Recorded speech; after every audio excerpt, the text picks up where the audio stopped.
Good evening. 31 को आपका BSTC का पेपर है और मुझे पूर्ण विश्वास है कि आप लोगों ने बहुत अच्छी तरीके से तैयारी कर रखी है। अब आपकी तैयारी को और अधिक बेहतरीन करने के लिए कि आप किस तरह से टॉप रैंक में आ सको, कुछ बातें हैं जो आपको ध्यान में रखनी है। ये जो बातें मैं बताने जा रही हूँ ये BSTC और PTET दोनों के लिए महत्वपूर्ण हैं, क्योंकि ये आपकी जो लास्ट मोमेंट में आने वाली घबराहट है, जो गलतियाँ हैं, पेपर अटेम्प्ट करते टाइम जो गलतियाँ होती हैं, उनमें आपको काफ़ी हेल्प करेंगी। तो ये कुछ बातें हैं, इनको ध्यान में रखिएगा।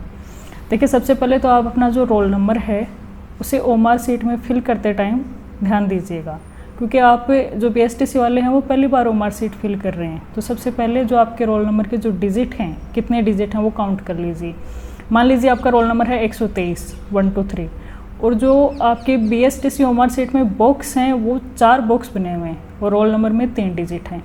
तो वहाँ पर 0 आपको स्टार्टिंग में लगाना है, 0 1 2 3 ऐसे रोल नंबर फिल करना है। अगर बॉक्स एक्स्ट्रा हैं तो, अगर जितने रोल नंबर हैं उतने ही बॉक्स हैं तो आप उनको डिक्टो फिल कर दीजिए। ठीक है, सबसे पहले तो ये आपको ध्यान में रखना है।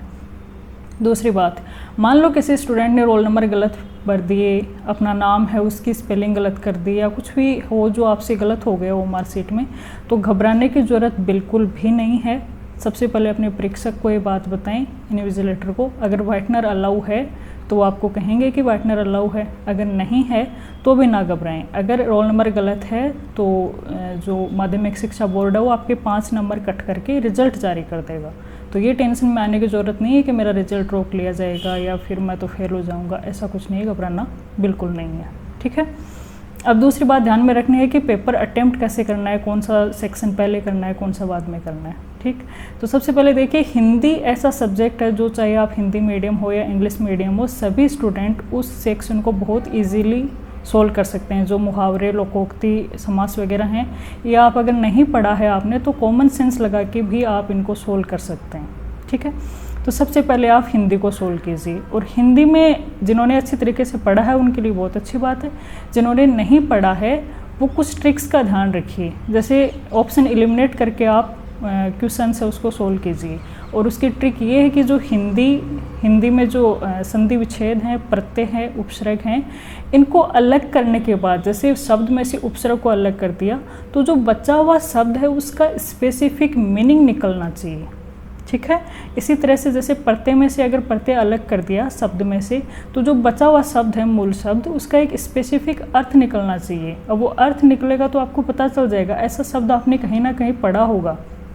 कोई ऐसा शब्द अलग हो गया जो आपने कहीं पढ़ा ही नहीं है, इसका मतलब उस शब्द का कोई मीनिंग ही नहीं है। मीनिंग होता तो कहीं ना कहीं तो पढ़ते हैं ना उसको। तो इस तरह से आप ये ट्रिक लगा के इनको ऑप्शन एलिमिनेट कर सकते हैं।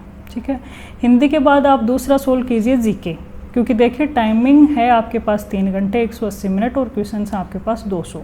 ठीक है, तो टाइमिंग का बहुत बड़ा फैक्टर है BSTC के पेपर में। तो हिंदी के बाद में आप दूसरा सेक्शन सोल्व कीजिए GK में क्या होगा, जो क्वेश्चंस आपको आ रहे हैं वो ठीक है, जो नहीं आ रहे हैं वो आप रिकॉल करने की कोशिश कीजिए, ऑप्शन एलिमिनेट कीजिए कि हाँ ये C है, ये नहीं हो सकता, D है, ये नहीं हो सकता, A और B में से क्या होगा। तो प्रायिकता नियम के अनुसार 2 में से भी अगर आप तुक्का लगाओगे तो 50% उसका करेक्ट होने के चांसेस हो गए ना, बजाय 4% में तुक्का लगाओ, 4 सेक्शन में तुक्का लगाओ ऑप्शन में। ठीक है, तो उसके बाद आप GK सोल्व कीजिएगा 2 नंबर पे। 3 नंबर पे आपको सोल्व करना है आपकी टीचिंग एप्टीट्यूड। और टीचिंग एप्टीट्यूड के टाइम आपको ध्यान में ये रखना है कि खुद को शिक्षक मानते हुए तैयारी करनी है। वो जो ऑप्शंस हैं वो खुद को शिक्षक मान के आप सोल्व कीजिए क्वेश्चन को। एक जो शिक्षण का जो पेशा है आपका, वो एक आदर्श शिक्षक के रूप में खुद को साबित कीजिए। जैसे ऑप्शन में आ गया आप शिक्षक क्यों बनना चाहते हैं, क्वेश्चन आ गया, और नीचे 2 ऑप्शन हैं कि आप अपनी नौकरी के लिए, मतलब पैसे के लिए बनना चाहते हैं, और दूसरा समाज के लिए बनना चाहते हैं। तो जाहिर सी बात है सभी सैलरी के लिए ये जॉब कर रहे हैं, लेकिन वहाँ आपको पैसे नहीं दिखाने हैं, वहाँ आपको ये साबित करना है कि भाई मैं समाज का कल्याण करने के लिए शिक्षक बनना चाहता हूँ। ठीक है, ऐसे मतलब थोड़ी महान बनने वाले सी बातें करनी हैं, सारी पॉजिटिव बातें सोचनी है। अगर क्वेश्चन पॉजिटिव दिशा में जा रहा है तो आपको पॉजिटिव ही सोचना है। ठीक है, ऐसे नहीं कि गवर्नमेंट की बुराई करने वाला कोई बात हो तो गवर्नमेंट की बुराई वो जैसी भी है, पर गवर्नमेंट की बुराई आपको नहीं करनी है, क्योंकि अब आप भी सरकार का हिस्सा होने जा रहे हैं। ठीक है, शिक्षक बनने के बाद आप भी सरकार का हिस्सा होंगे तो सरकार की बुराई आप नहीं कर सकते। ठीक, 3 सेक्शन हो गए। इसके बाद इंग्लिश में क्या है कि जो एंटोनिम सिनोनिम्स वगैरह हैं ये चाहे कितना ही पढ़ लो किसी को नहीं आते, तो घबराने की ज़रूरत नहीं है। इनमें तुक्का लगा तो ठीक है, नहीं लगा तो ये वैसे ही सबके गलत होने हैं। तो इंग्लिश के लिए आपको टेंशन की ज़रूरत नहीं है। प्रीपोजिशन, आर्टिकल, एक्टिव वॉइस और नरेशन, ये जिसको आ रहे हैं वो इनका फिर से रिविज़न करके चला जाए। एक पैराग्राफ आएगा, उसको थोड़ा सा ठीक से पढ़ के उसके अकॉर्डिंग आंसर देने की कोशिश कीजिए। और उसके अलावा मान लो इंग्लिश में आपको सिक्वेंसली ऐसा है कि 5 क्वेश्चन नहीं आ रहे हैं इंग्लिश में, अगर सिक्वेंसली 5 नहीं आ रहे तो उनमें तुक्का लगाने का ये नियम है कि प्रायिकता के अकॉर्डिंग सभी में बी बी बी या सी सी सी एक साथ भरिए। ऐसा नहीं है एक में बी भर दिया, एक में सी, फिर चौथे में डी भर रहे हैं, ऐसा नहीं है। अगर 5 क्वेश्चन कंटिन्यूसली नहीं आ रहे हैं तो सभी में बी ऑप्शन फिल करके आइएगा, ठीक है। उसके बाद लास्ट में आपको रीजनिंग सोल्व करनी है। रीजनिंग क्या टाइम कंज्यूमिंग होता है। अगर आप सबसे पहले रीजनिंग सोल्व करने बैठ जाओगे तो आपके दिमाग में ये रहेगा कि यार मेरे बाकी जो सेक्शंस हैं वो रह ना जाएं, ठीक है। तो सबसे लास्ट में आपको रीजनिंग सोल्व करनी है। रीजनिंग में क्या है कि जो फॉर्मूलाज वगैरह हैं, जो आसान क्वेश्चन हैं वो आप पहले सोल्व कर लीजिए, आपको पता होगा भाई। जैसे अल्फ़ाबेट वाले क्वेश्चन हैं वो आप इजीली सोल्व कर पाओगे, जो दिशा दूरी वाले क्वेश्चन हैं वो इजीली कर लोगे, जो कथन वाले हैं वो क्वेश्चंस आप कर लोगे। रक्त संबंध तो किसी का गलत होता ही नहीं है, तो इस तरह के क्वेश्चंस आप फटाफट उनको पहले सोल्व कीजिए। और जो कैलकुलेशन वाले हैं, जैसे क्लॉक है, घड़ी वाले क्वेश्चन में कैलकुलेशन अच्छी खासी होती है, इस तरह के क्वेश्चन आप लास्ट में अटैम्प्ट कीजिए। अच्छा, तो आपके पास 200 क्वेश्चन होंगे। ओएमआर शीट भरने के लिए कम से कम 20 मिनट आपको लगेंगे 200 क्वेश्चन में। और ओएमआर शीट भरने में बिल्कुल गलती मत कर देना, बहुत ध्यान और शांत दिमाग से आपको ओएमआर शीट भरनी है। चाहे 5 क्वेश्चन छोड़ के आ जाना, लेकिन हड़बड़ाहट में वो 5 क्वेश्चन करने के चक्कर में इधर ओएमआर शीट का टाइम कम बच जाए, और ये आप गलत मत फिल कर देना, ठीक है। ये आपको बहुत अच्छी तरीके से फिल करनी है। अच्छा, अब एक दिन बचा है, तो एक दिन में क्या करना है आपको, जो एग्ज़ाम के पहले मान लो आप आधे घंटे पहले सेंटर पहुंच गए, तो कुछ बच्चे क्या करते हैं कि सेंटर के बाहर भी अपनी सारी बुक लेके बैठ जाते हैं, लक्ष्य की पूरी गाइड है वो लेके चले गए और वहाँ उसके पेज पलटते जा रहे हैं। इससे दिमाग ख़राब होता है। अब अपने कंप्यूटर तो है नहीं कि सब कुछ पूरी लक्ष्य की अपने दिमाग में जा रही है, पूरी तो याद होगी नहीं, फिर वो कोई पेज ऐसा दिख गया, कोई पॉइंट ऐसा दिख गया जो याद नहीं है, तो आप फिर उस टाइम घबरा जाओगे। ऐसा नहीं करना है। आप एक 5 पेज हैं अपनी नोटबुक के, सिंगल पेज, उनको स्टेपल कीजिए।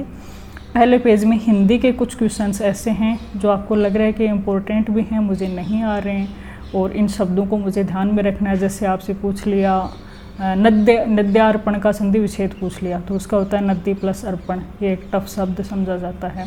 विसर्ग संधि के कुछ शब्द ऐसे हैं जो कंफ्यूज करते हैं, तो ऐसे शब्द आप लिख लीजिए।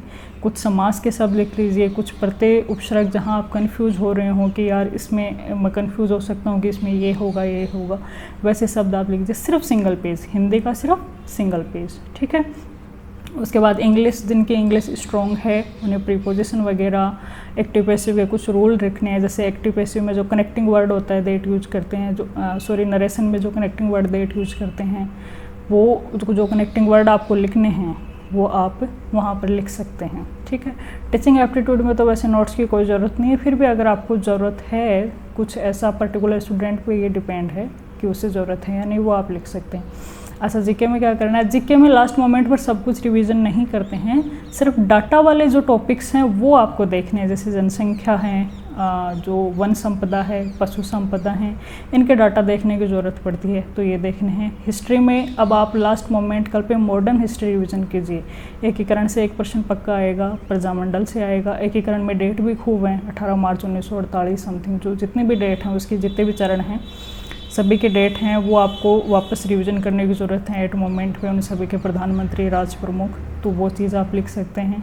तो जो चीज़ें इंपॉर्टेंट हैं 1857 के क्रांति में सभी के जिन्होंने किया था, जैसे कोटा में जयदयाल और मेहराब खान थे जिन्होंने भी वहाँ पर क्रांति की, उन सभी के नाम अगर आपको ज़रूरत है कि हाँ मुझे लिखने हैं, कन्फ्यूज हो सकते हैं, वो आप लिख सकते हैं, ठीक है।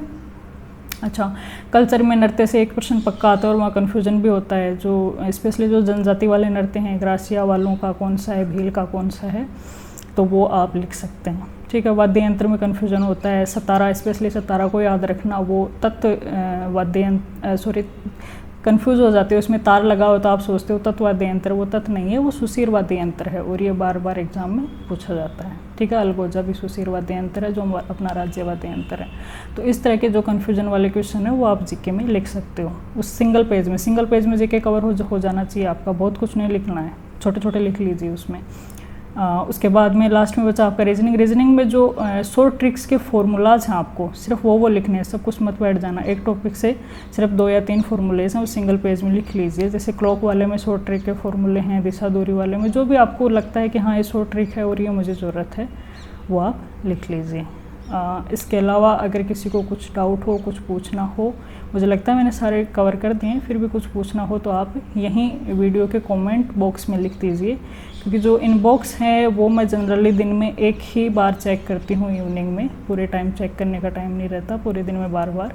तो आप अपने जो अर्जेंट मैसेज हो वो कमेंट में ही पूछ लिया कीजिए, है ना। ठीक है, wish you best of luck. बिल्कुल घबराने की ज़रूरत नहीं है, पेपर आपका बहुत अच्छा होगा। जितना शांत रहेंगे उतना आपका सबकॉन्शियस माइंड एक्टिव रहेगा, अचेतन मेमोरी एक्टिव रहेगी। जो आपने स्कूल टाइम में भी कभी कोई चीज़ पढ़ी होगी ना, वो भी याद आ जाएगी अगर शांत रहोगे तो। और घबराओगे तो 2 दिन पहले पढ़ी हुई चीज़ भी भूल जाओगे। ठीक है, थैंक यू।